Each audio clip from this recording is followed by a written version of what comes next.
Alors, Donc dis-moi, bonjour Malik. dis-moi tout. Oui, Bonjour. je vais te dire. Donc, je voulais savoir un peu comment tu avais été amené à découvrir Festivart et à être amené à jouer dans l'Orne, dans un petit village de Rabodange, dans cette église où tu as fait donc un magnifique concert hier avec Vincent Segal. Je voulais connaître un peu ce qui t'avait amené à cet endroit.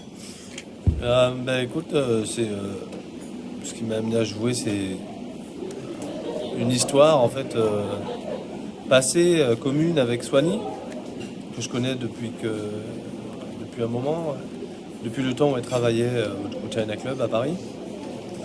Donc là, on a eu l'occasion de faire connaissance parce que j'ai été jouer quelques fois sous sa gouverne au China Club. Et puis elle m'a recontacté pas mal d'années plus tard en fait. Et j'ai même pas tout de suite compris que c'était elle parce qu'elle me parlait d'un truc tellement différent de ce à quoi je l'associais que. Et donc elle m'a recontacté en me disant voilà, j'organise un événement culturel en milieu rural, c'est en basse Normandie, etc. etc. Et donc j'ai dit a priori oui, pourquoi pas. Et puis petit à petit, j'ai compris qu'en fait c'était la Swanny que je connaissais qui travaillait au China Club, D'accord. qui maintenant faisait un truc en dehors des murs de la capitale. Et puis voilà, comme je sais que c'est c'est quelqu'un qui fait les choses parce que ça l'intéresse. Voilà, donc moi j'aime. Enfin voilà, ça m'a plu de m'associer à sa bonne volonté et À son histoire. à son initiative Et, ici quoi. Voilà, et tu avais je suis venu déjà. l'année dernière. D'accord, tu es déjà venu l'année dernière. Et Voilà, donc, c'est ça. Je suis venu l'année dernière et j'ai trouvé qu'il y avait un bon esprit, que ça s'était bien passé, que c'était intéressant de pouvoir proposer ça. Et donc, je lui ai dit, si tu veux, je peux essayer de demander à Vincent, parce que ce serait peut-être intéressant que je puisse revenir avec quelqu'un.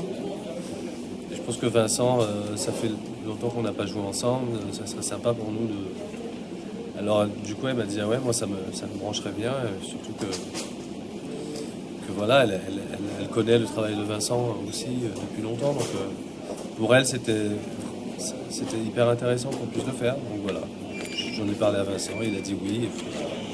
et du Voilà. coup, tu parlais donc, de la scène parisienne, du China Club, et là, donc, d'un festival en milieu rural. Pour toi, comment tu ressens ces différences-là? Est-ce qu'il y a par rapport à ton expressivité sur scène ou la relation avec le public, quels sont tes ressentis justement d'être sur une scène peut-être plus petite, dans une église? Oh, la taille des scènes, je suis pas quelqu'un qui a forcément l'habitude de jouer sur des grandes scènes, donc c'était une scène normale pour moi, le fait de jouer dans une église.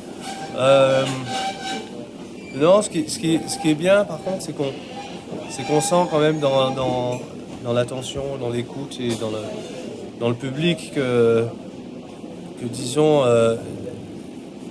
c'est important. Voilà, c'est peut-être un moment qui a la saveur un peu de la rareté et donc de l'importance.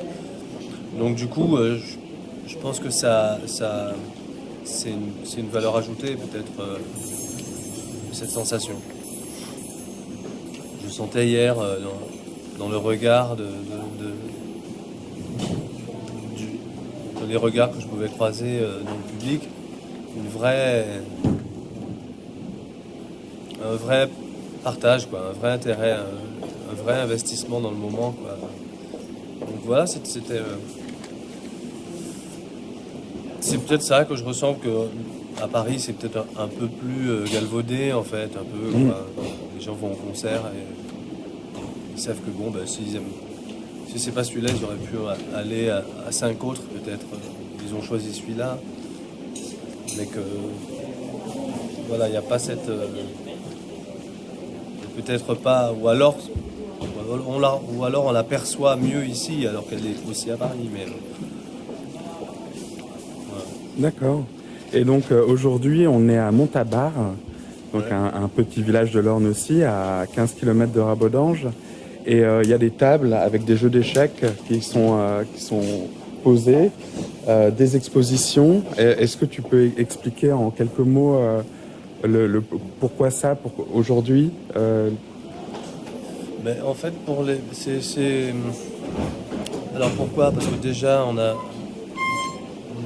eu l'idée d'organiser des échecs et jazz avec mon club d'échecs, qui est le club des cheminots de Paris, dont le président André Rasner est quelqu'un qui soutient l'art. Et donc, quand je me suis inscrit dans son club, quelques années plus tard, on a discuté ensemble de l'idée d'éventuellement faire quelque chose qui allie la musique et les échecs, quoi. Donc on est parti sur ça, sur échecs et jazz, où l'idée c'est de faire partager une journée à thème autour de mini-concerts acoustiques, c'est-à-dire qu'ils ne sont pas amplifiés. Donc de mini-concerts acoustiques entrecoupés de parties d'échecs. Donc ça permettait de faire venir les passionnés d'échecs à des concerts ou des expositions, parce qu'il y a aussi une exposition photo qui est là, une exposition de mode, il y a un labo céramique, photo. un labo céramique avec un très beau jeu d'échecs qui a été fabriqué. Il y a un très beau jeu d'échecs en bois qui est... Enfin voilà, c'est une journée pour un peu se retrouver, parce que je trouve que les échecs, en tout cas, c'est une des rares disciplines où on peut croiser toutes les classes sociales, on peut croiser tous les âges. Et donc en dehors d'un certain aspect trivial quand même qu'il y a dans le jeu d'échecs, hein, il s'agit le résultat du jeu d'échecs n'est pas du tout à l'image de sa richesse, parce que finalement il s'agit de quelqu'un qui gagne ou de quelqu'un qui perd. Mais effectivement, c'est tout l'intérêt de ne pas s'arrêter à ça, de ne pas s'arrêter. Voilà, que l'aspect compétition dans les échecs, de toute façon, il y est. Donc ce qui est intéressant, c'est justement pas cet aspect-là. C'est tout ce qu'on peut proposer autour de convivialité et puis d'interdisciplinarité, parce que voilà, le jeu d'échecs requiert de la créativité, requiert aussi de la discipline, requiert de la mémoire. Tout ça, c'est des choses qui sont aussi requises dans la musique. Il y a des points communs. Ouais. Donc voilà, il y a plein de points communs. Et puis aussi le côté ludique, c'est quand même quelque chose qui, je pense, est essentiel dans pratiquement toutes les approches.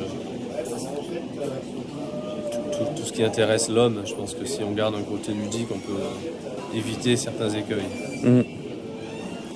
Malik, je te remercie. Et on espère bientôt te revoir sur des scènes de Normandie. Enchanté.